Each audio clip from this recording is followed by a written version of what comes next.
Comment c'est de faire l'amour avec moi? Oui, et toi, tu me poses la question, c'est comment faire l'amour avec toi? Bah, je te propose, c'est d'essayer. C'est comme ça que tu as la vraie réponse. Mais je serais même pas intimidé par toi, même si t'es la déesse du sexe. Ah ouais? Pas du tout. Je pense que quand tu fais les choses calmement, que tu apprends à connaître l'autre personne, t'as beau être une ultra experte, tu vois. Ouais, après, je pense que l'important, c'est de pas avoir la pression, mais d'être dans le partage. Ouais, c'est clair. C'est le partage. Hop, c'est déjà sorti, pardon, Jessica. Éjaculation précoce, j'ai pas pu contrôler. Femme qui rit, très important. Déjà dans le hamac. Hein. Je suis ravi aujourd'hui de vous retrouver avec mon ami Jessica Pierre. Ok, tu fais quoi, Jessica? Pourquoi on devrait te connaître? Pourquoi on ne te connaît pas encore? Essaye de te présenter en une phrase ou deux. T'es qui et tu fais quoi? Je suis Jessica Pierre, je suis sexothérapeute et coach en sexualité et je change la vie intime et la vie amoureuse de milliers d'hommes, de femmes et de couples. Vous pourrez me retrouver sur YouTube où j'ai plus de 500 000 abonnés, sur TikTok, Instagram, Facebook, Twitter, Pinterest. Bref, je suis partout, donc n'hésitez pas à me retrouver pour vibrer dans votre vie intime. Mais elle n'est pas sur Tinder, je suis désolé pour les mecs qui seraient intéressés de parler avec la sexothérapeute la plus connue de France. Mais on mettra sa chaîne YouTube dans la description de la vidéo. Et aujourd'hui, on s'est retrouvé avec Jessica pour avoir une discussion autour des relations hommes-femmes, des anomalies qui pouvaient naître à la suite des nouvelles technologies type Instagram, pornographie en libre service et tout ça, qu'il n'y avait pas peut-être il y a 20, 30, 40 ans. Et on a eu un échange autour de ça. Et avant qu'on vous fasse découvrir cet échange-là, laissez-moi me présenter pour ceux qui ne me connaissent pas encore. Je m'appelle Clément Rodriguez, je suis fondateur de l'agence Mon Coaching Séduction et depuis 2013, on accompagne les hommes à mettre en place une machine à rencontres pour qu'ils puissent avoir des rendez-vous chaque semaine avec leurs femmes qui leur plaisent vraiment et surtout rééquilibrer leur rapport de force. Est-ce que toi, tu crois qu'en séduction de manière générale, le rapport de force est déséquilibré entre les hommes et les femmes? Ah mais complètement. Tu penses que qui c'est qui a le plus de force? Honnêtement, Ouais. je pense que ce sont les femmes. Ouais, voilà. Donc, on vous aide dans cette direction-là. Vous pouvez déjà avoir une analyse complète et gratuite de votre profil Tinder Adopt Mythique en allant dans la description de la vidéo. Vous laissez vos captures d'écran et d'ici 48 à 72 heures, vous recevrez une vidéo détaillée de ce qui ne fonctionne pas dans votre profil pour matcher maintenant et pas dans 10 ans avec des filles qui vous plaisent vraiment. On pourrait parler d'un sujet qui peut être intéressant, que beaucoup d'hommes se posent la question, des hommes que j'ai au téléphone, dans ma communauté, quand je fais des conférences en ligne et tout ça, c'est beaucoup d'hommes pensent que les femmes, elles n'aiment pas le sexe et que c'est les hommes qui sont toujours en demande. Il y a ce truc-là, même dans le couple. Ouais, j'ai une question pour toi, la déesse du sexe. Est-ce que les femmes n'aiment pas le sexe? Les femmes adorent le sexe. Les femmes adorent le sexe bien fait, tu vois. Mais les hommes ont dans leur... mais c'est dans l'inconscient collectif, hein. Et c'est les femmes qui renvoient aussi ça. En les traitant d'obsédés, en les traitant qui pensent qu'à ça, en pensant que les hommes pensent qu'au sexe, etc. Et le fait de dire les hommes ne pensent qu'au sexe et le fait de l'inconscient collectif où les hommes pensent que les femmes se disent que les hommes ne pensent qu'au sexe, qu'est-ce que ça fait? Ça fait qu'ils pensent que les femmes n'aiment pas le sexe. Donc en fait, c'est de la faute des femmes si les hommes pensent ça. J'ai bien l'impression qu'il faudrait creuser. Non mais tu vas me répondre sujet. sérieusement. Alors, est-ce que c'est de la faute des femmes si les hommes pensent que les femmes n'aiment pas le sexe? Je pense que les femmes contribuent à ce que les hommes pensent que les femmes n'aiment pas le sexe, mais je pense que beaucoup de femmes se brident aussi par la peur de l'homme. Elles vont pas montrer qu'elles aiment le sexe parce qu'elles vont passer pour une salope, une fille facile, et du coup elles vont se brider naturellement sans assumer leur sexualité, ce qui va faire que l'homme va penser qu'elle n'aime pas le sexe, alors qu'en fait, elle aime ça, elle n'attend que ça aussi. Moi, je donne mon point de vue. Je pense que les femmes adorent le sexe, aiment peut-être même plus le sexe que les hommes. Je pense juste que certains hommes sont potentiellement maladroits pour amener l'acte ou l'excitation. Et qui sont peut-être aussi maladroits dans l'acte, ou enfin quand je dis dans l'acte, c'est pas que la pénétration, tu vois, mais ils sont maladroits dans toute l'intimité. Qui fait que la femme n'arrive pas à pleinement se lâcher. Et que je pense que le sexe est surtout une grosse histoire de communication pour qu'on ne transgresse pas les limites de chacun et que tout le monde se sente bien et que si on a de l'intelligence sociale et émotionnelle, quand on est dans l'intimité avec une femme, on peut vraiment la mettre à l'aise pour qu'elle se lâche totalement. Exactement. Après, je pense que ce qui est important, c'est vraiment de demander les besoins et les désirs dans la sexualité, ce qu'on ne fait jamais. Est-ce que tu as envie de vivre avec moi? Donc, caler un t'aimes ça quand je te claque le cul, ça marche pas. C'est pas de la communication. Non, ou mettre les mains directement en train de plotter les seins, ça marche pas non plus. Tu vois? Et c'est ce qui fait qu'en fait, la femme, elle va peut-être être en retrait et on va penser qu'elle n'aime pas ça, alors qu'en fait, c'est juste que l'approche, elle n'a pas été approchée de la manière la plus subtile pour qu'elle puisse justement s'ouvrir et dire qu'elle aime ça. Tu vois? Donc c'est pas qu'elle n'aime pas le sexe, c'est qu'elle n'aime parfois pas le sexe que l'homme lui propose. C'est une bonne phrase ça. Les femmes n'aiment pas le sexe que l'homme propose, mais elles aiment le sexe. Exactement. Ouais. C'est comme moi par exemple, j'aime pas la nourriture que les femmes me proposent, mais j'aime la nourriture. Ouais, ça peut être ça aussi. Non, je rigole. Je trouvais ça drôle, non? Elle est bien sympa cette punchline. Mais exactement. Et moi, j'ai envie de te demander quelque chose. D'après toi, qu'est-ce que les hommes vont chercher dans la sexualité? Alors, je vais te dire un truc. C'est une excellente question. Qu'est-ce que les hommes vont chercher dans la sexualité? C'est une question que je me suis jamais vraiment posée. Parce que j'aide pas les hommes dans leur sexualité. Je les aide dans la séduction. Mais si je devais me poser la question en moi, je vais rechercher de l'intensité et du partage. Ok. Et un bon moment. Ok. Ouais, voilà. Donc de l'intensité et du partage. Et un bon moment. Mais il faut vraiment que la femme prenne vraiment du plaisir. Moi, pour que je puisse prendre du plaisir. Je peux pas prendre du plaisir, genre, unilatéralement. Pour moi, c'est pas possible, tu vois. Ok. Et je pense que le secret d'une bonne relation sexuelle, qui est pénétration ou pas, pour moi, selon moi, c'est que l'homme ou la femme fasse attention que son partenaire ou sa partenaire prenne du plaisir et qu'elle aussi puisse prendre du plaisir. Faut pas s'oublier dans la relation. Parce que je sais qu'il y a beaucoup de femmes qui pensent qu'elles se valorisent juste par l'apport sexuel qu'elles peuvent faire à un homme. Ouais. Tu vois ce que je veux dire? Je vois très bien. Je n'existe que parce que je peux offrir du sexe à un homme. C'est souvent des femmes qui n'ont pas confiance en elles ou des choses comme ça. Alors que c'est pas du tout la réalité. Et je pense que les hommes doivent être plus bienveillants sur le plaisir que prennent la femme et sur le plaisir qu'ils prennent eux aussi, ne pas non plus s'oublier pour la femme, tu vois. Ouais. Mais je pense que c'est plus souvent les femmes qui s'oublient pour l'homme que les hommes qui s'oublient pour la femme. Je vois très bien. Et d'après toi, qu'est-ce que les femmes vont chercher dans la sexualité? Un homme rustre, un homme des cavernes. Qu'est-ce que les femmes vont chercher dans la sexualité? C'est quoi, j'ai jamais posé la question et je pense que tu vas répondre parce qu'en fait, moi, tu sais, à part un moment d'intimité, c'est pour moi une extension de l'émotion qu'on pourra avoir pour une personne, des sentiments qu'on pourra avoir pour une personne, surtout quand c'est une relation qui dure sur la durée et pas un coup d'un soir ou de quelques soirs, tu vois. Je pense qu'il y a un shoot de dopamine, un shoot physique, un truc, tu vois, tu sais, c'est primal, tu vois, c'est animal, tu vois, c'est je vais te manger, quoi. Et c'est tellement intéressant parce que ça veut dire que l'homme, il va se connecter à son instinct primal quand il va aller faire l'amour, Ouais. avoir un acte charnel. La femme, ce qu'elle va rechercher, c'est la connexion, l'intensité émotionnelle, la vibration, aussi la jouissance, clairement. Mais je pense que l'homme va chercher davantage la jouissance que la femme. D'ailleurs, Ouais. parfois, l'homme va absolument... Moi, ce que les femmes me disent, c'est « Oh purée, il veut absolument que je jouisse ». D'ailleurs, qu'est-ce qui fait que l'homme veut absolument... Alors, pas l'homme, mais certains hommes veulent absolument voir leur partenaire jouir ou faire jouir leur partenaire. Je pense que si un homme veut que la femme jouisse lors de chaque rapport, c'est juste pour noter sa performance sexuelle. Parce que les hommes entre eux se disent, t'arrives à la faire jouir. Ils se disent, c'est un vrai truc qu'ils se disent entre eux. Est-ce que t'arrives à faire jouir ta partenaire? Ou un homme qui a eu un plan d'un soir, je l'ai fait jouir 3 fois. Mais moi, ce que je crois, c'est que c'est pas du tout un truc de performance. Pourquoi?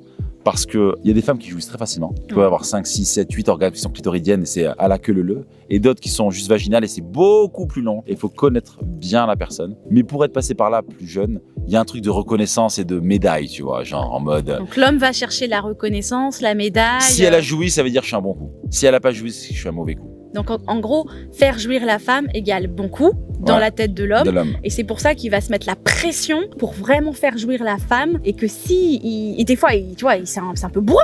Mais au même titre qu'un homme qui bande mou, Ouais. parce qu'il est stressé ou quoi, la femme va se dire, qu'est-ce que j'ai mal fait? Ok. Eh ben oui. Donc elle va aller chercher qui bande bien. Qui bande bien. Et pour elle, une bonne érection, une érection bien dure, égale je suis aussi un bon coup. Ou je suis excitante. Je suis Et très je suis excitante. excitante ou bandante. Ouais. Pourquoi les femmes ne jouissent pas à chaque rapport? Ah bah écoute, je pense qu'il y a plein de choses qui jouent. Pourquoi les femmes ne jouissent pas à chaque rapport? Parce que déjà, ça dépend de l'état émotionnel dans lequel on est, de l'énergie, ça dépend du partenaire. Et même au sein, avec le même partenaire. Alors, les femmes, elles ont besoin de se sentir en sécurité pour lâcher prise. Et pour lâcher, la jouissance arrive avec le lâcher prise. Elles ont besoin aussi de connexion aussi, et puis de technique. Alors on parle beaucoup de lâcher prise, mais pour moi il y a 2 choses qui sont ultra importantes pour pouvoir jouir, c'est la technique et le lâcher prise. Une bonne pénétration avec un bon angle de pénétration, clairement, va impacter l'orgasme pour nous les femmes, tu vois. Moi j'ai un truc, tu vois, ça m'est arrivé avec pas mal de partenaires, hein. C'est des fois, bon, je jouis, elles n'ont pas d'orgasme, mais elles disent quand même, mais c'était très bien. Pourquoi c'est très bien pour une femme, même quand elle jouit pas? Ah, une très bonne question. Pourquoi est-ce que même quand la femme ne jouit pas, ça peut être quand même génial pour elle? Parce que cette recherche de connexion, tu l'as pas forcément avec la jouissance. En fait, tu l'as avec les caresses, tu l'as avec la complicité, avec les regards, avec les baisers, avec enfin, c'est le cœur qui s'ouvre en fait. Tu vois, il y a beaucoup de femmes pour qui, enfin, même moi, je suis aussi très connectée cœur-sexe. Plus je suis connectée, le cœur s'ouvre et plus le sexe s'ouvre, tu vois. Et ça passe toujours par la connexion. Et quand on a cette connexion, on passe déjà un super moment, en fait. Ouais. Moi, je crois qu'il y a des jouissances mécaniques chez les femmes. Exactement. C'est-à-dire, c'est que t'appuies sur le bouton et ça jouit, tu vois. Ouais. Et ça veut pas, mais c'est vrai. Mais ça veut pas dire qu'un homme est fort, en fait. Hein. Moi, à ce moment-là, quand ça m'est arrivé plusieurs fois dans ma vie, je me suis pas dit je suis fort, tu vois. Ouais. Je me suis juste dit j'ai rapidement trouvé le bouton. Ouais, j'ai appuyé sur le bon bouton pour qu'elle jouisse. Voilà, tu vois. Ouais. Mais... Et d'ailleurs, tu peux avoir joui de manière un peu plus mécanique et pas avoir du tout kiffé parce que t'as pas eu de connexion. Hein. Ouais, bien sûr, ah bah, c'est clair. Et là, tu passes pas pour un bon coup non plus, tu vois. Donc je pense que ce qui est important de dire aussi aux hommes, c'est que être un bon coup, ce n'est pas juste faire jouir une partenaire. C'est la connexion qu'on va avoir avec la partenaire, c'est l'intensité émotionnelle, c'est la complicité, c'est l'alchimie qu'on va avoir, tu vois, avec le partage. Moi, aussi. je pense qu'être un bon coup pour un homme, c'est surtout veiller à ce que sa partenaire prenne son pied. Vraiment. Aller en douceur, même quand c'est pris mal, tu vois. C'est genre, on peut s'arracher des vêtements, mais qu'ils soient doux en même temps. Exactement. Tu vois ce que je veux dire? Mais c'est juste pas manquer de respect à l'autre personne, pas violer son intimité, prendre le temps, s'assurer que tout va dans la bonne direction, mais sans dire ça va, tout se passe bien pour toi. Non, mais tu vois, c'est genre, par les petites choses, on le sent, tu vois. On le sent. Complètement. Et d'après toi, qu'est-ce qui fait qu'un homme se sent mauvais coup? Les autres choses qui font qu'un homme se dit « Purée, je suis vraiment nul au lit ». C'est une très bonne question. L'homme va penser qu'il est un mauvais coup quand la femme n'a pas d'orgasme. On en a déjà parlé. Et il pense que la femme n'a pas d'orgasme. Je pense que c'est un mauvais coup. Et je vais raconter une histoire. J'ai couché avec une nana un jour. On était partis en week-end ensemble. On a dormi à l'hôtel. Et on sentait qu'on s'attirait physiquement, mais juste ça. Mais il n'y avait pas de vraie connexion. On a couché ensemble, pour se dire on est là. On s'était déjà embrassé avant. On a fait un resto. On est partis en week-end ensemble. On va coucher ensemble, tu vois. Mais c'était nul. Mais pour elle aussi, pour moi, je me demande même pas pourquoi. Je me demande même pourquoi on l'a fait, tu vois. Mais on l'a fait genre mécaniquement parce que on serait con d'arriver là et pas de faire. Mais je suis sûr que en fait, elle se dit c'était nul. Je suis sûr que je me suis dit c'était nul. Je m'en veux presque qu'on n'en ait pas parlé parce que c'est, tu sais, on s'est pas dit non. Tu vois, on s'est embrassé, mais on s'est pas dit non. Pourquoi on le fait en fait, tu vois. Et je pense que tous les deux on a pensé qu'on était des mauvais coups à ce moment-là, tu vois. Ouais. Tu vois. Et est-ce que tu penses qu'il faut attendre ou combien de temps il faut attendre avant de coucher? Parce que là, dans ce que moi tu es en train de me partager, j'ai l'impression que dans l'histoire, il n'y a pas eu assez de connexion peut-être. Tu vois? Combien de temps faut attendre avant de coucher? Pour moi, ça peut être 5 minutes, 10 minutes, 15 minutes. C'est juste l'intensité de la connexion. Tu vois? C'est à quel point tu es sincère, tu es authentique dans l'instant T avec la personne. Et donc, pour moi, quand c'est dans ce moment-là, ça m'est déjà arrivé de coucher avec des filles au bout de 10 minutes, tu vois. Enfin, je veux dire, c'est parce que c'est super intense, tu vois. Et ça m'est déjà arrivé au bout de 3 semaines de relation de même pas coucher avec la fille, tu vois. Et parce qu'en fait, j'ai pas le truc, tu vois. Et en fait, je me dis, en fait, m'attire pas suffisamment, en fait.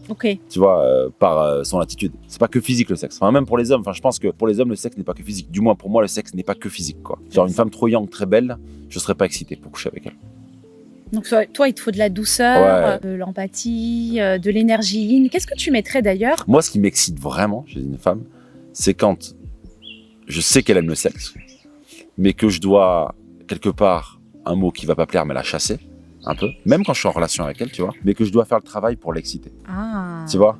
Et si elle m'attend en sous-vêtements sur le canapé, ça m'excite pas plus que ça. D'accord. Si par contre je sais qu'elle est excitée parce que je lui croque un peu l'oreille, je lui dis, tu sais, mais qu'elle dit rien, tu vois, que je commence à la déshabiller, elle dit pas, allez viens, on va dans la chambre, ou tu vois, ou viens, prends-moi ici. Non, j'aime pas qu'on me dise prends-moi là comme ça. Qu'est-ce que ça te fait? Tu sais, j'ai l'impression qu'il y a, je pense que j'ai l'impression que je perds ma place d'homme dans l'intimité. D'accord, intéressant. Et que je préfère vraiment quand, genre, je sais qu'elle est excitée, je le vois, elle me le montre par son regard, par comment elle bouge, mais qu'elle dit, ouais, vas-y, occupe-toi de moi, prenons notre pied ensemble, tu vois. Mais qu'elle est pas là, vas-y, attrape-moi. Ça m'excite pas du tout. Hein. Ok, c'est intéressant. Et une femme, du coup, qui prend sa place, moi, j'apprends aux femmes à être initiatrices, à surprendre son homme. Est-ce que des hommes young comme toi, finalement, ça coupe l'envie et... Je pense qu'on est tous différents à ce sujet-là. Je pense qu'il y a beaucoup d'hommes qui apprécieraient ça. Moi, j'ai aussi la chance d'avoir le sexe à volonté. C'est-à-dire que je suis en relation aujourd'hui, mais quand je suis pas en relation, j'ai autant de relations que je veux. Je séduis les femmes facilement. Enfin, j'ai des partenaires comme je veux. Donc, j'ai été surpris par plein de choses dans ma vie. Je pense pas que le sexe soit au cœur de ma vie. Vraiment, c'est pas le truc qui est le plus important pour moi dans une relation. Donc, j'ai pas besoin d'être surpris par ma femme au lit, quoi. Tu vois. Et même pendant ma relation de 7 ans, je me suis jamais demandé ça. D'accord. Tu vois. Et je pense que c'est vraiment différent chez chaque homme. Peut-être que toi, c'était pas un besoin d'être surpris. Non. Pas Ok. du tout. Pas du Qu'est-ce tout. qui fait qu'un homme a besoin d'être surpris parfois au lit? Moi, ce que je crois, c'est que si un homme a besoin d'être surpris au lit, c'est peut-être qu'il y a une monotonie dans la relation. Peut-être qu'il se dit que ça fait longtemps que c'est un partenaire sexuel, tu vois, et que Il a du besoin coup, de nouveautés? il a besoin de nouveautés. Tu vois. D'accord. J'ai jamais expérimenté une relation trop longue. Ma plus longue relation, c'est 7 ans. Mais j'imagine quand ça fait 12, 14, 15 ans que c'est la même partenaire, tu vois. Ouais, que tu as davantage besoin de nouveautés parce qu'une relation longue, bah oui, tu as la même partenaire, c'est une relation Si en plus il y exclusive. a eu des enfants et tout ça, bah c'est la sexualité change radicalement, tu vois. Mais déjà, moi, il y a un truc auquel je crois. Tu vas me dire ce que t'en penses. Je pense pas qu'on aura, quand on est en couple avec quelqu'un, que c'est la dernière partenaire sexuelle ou le dernier partenaire sexuel sur la vie, tu vois. Moi, j'y crois pas du tout à ça. Ouais, il y a peut-être des personnes qui vont écouter, nous entendre Toi, t'en penses quoi? et commenter aussi sur est-ce qu'ils pensent qu'on peut avoir un partenaire sexuel toute une vie. Un dernier partenaire Une sexuel. Ah oui, parce qu'on peut en avoir une Ouais. et puis la personne à qui on est, c'est notre dernier partenaire. Moi, je pense que c'est... alors, je suis encore jeune, donc tu vois, j'en sais rien en fait. À 25 ans, quoi.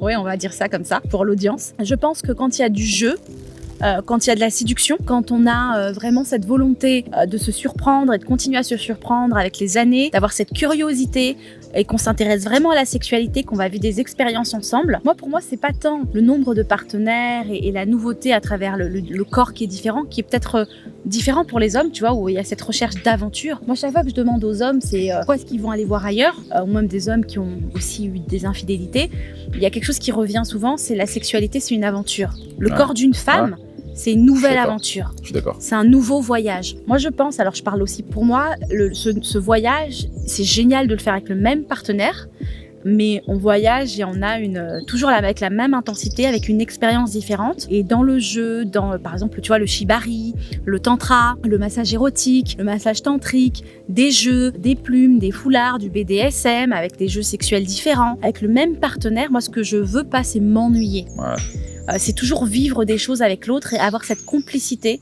avec l'autre. Mais ça peut être le même partenaire. Et d'ailleurs, je pense qu'en tant que femme, je préfère être avec un partenaire avec qui je me sens vraiment en sécurité et que ce soit le même, et vivre des expériences différentes avec lui. Ok. Did you